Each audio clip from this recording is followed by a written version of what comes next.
I came to Krishna consciousness, unlike some devotees who were very attracted to everything about Krishna consciousness and were just so happy to join.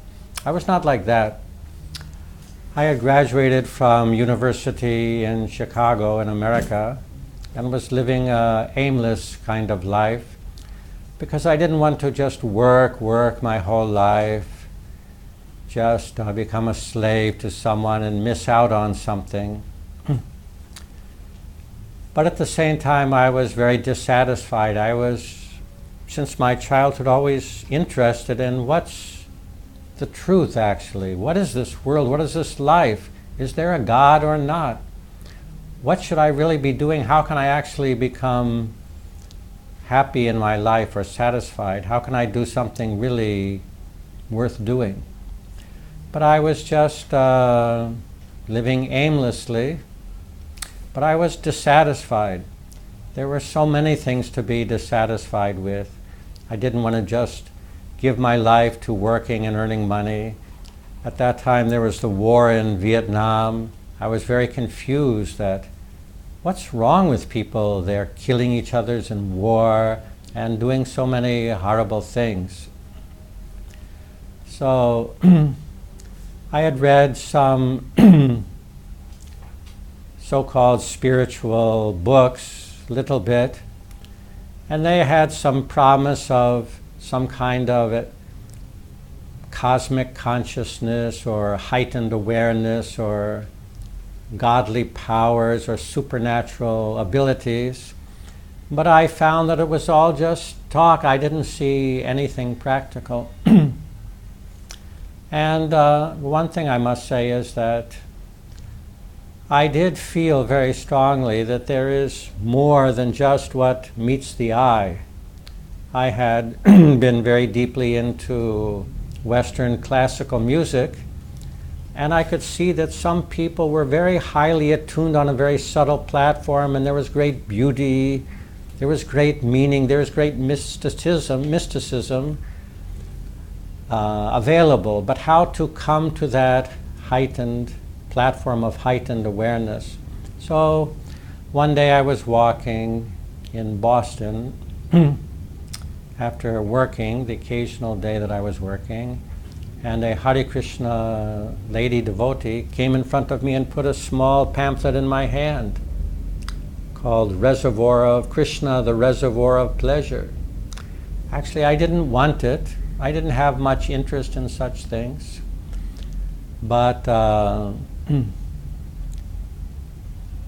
actually I had walked because to take it's called the MTA, the train cost at that time 25 cents. And I had only 25 cents in my pocket, so to save that little money I walked instead of taking the train. And on the little pamphlet I saw it said 50 cents. So I thought, I could get out of it. I reached in my pocket and took out the 25 cents and said, I'm sorry, I cannot take the book. I only have 25 cents. She deftly took that money and ran off saying, you can give the rest later.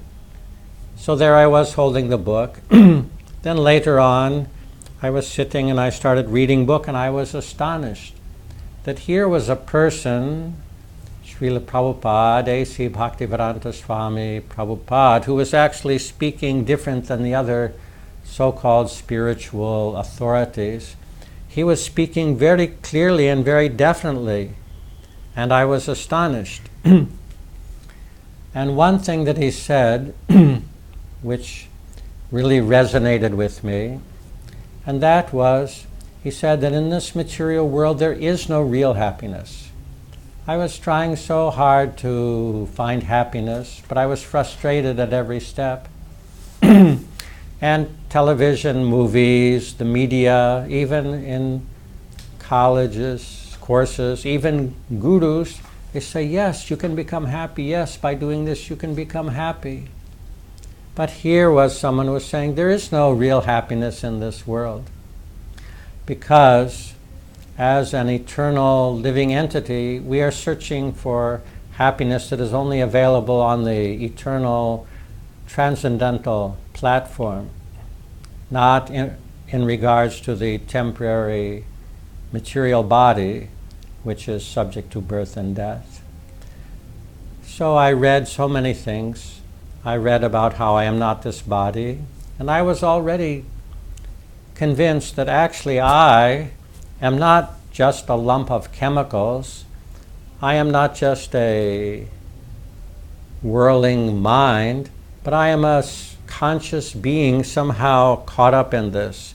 How to free myself from these lower conditions was already something on my mind. So here Srila Prabhupada gave the process of how to get to an elevated state of consciousness, and that is Krishna consciousness. So at that time my wife also was very interested in godly things, and she immediately took to Krishna consciousness, and out of attachment to her as well as for coming to an understanding, I also began to study it, and then I also became a devotee. Hare Krishna.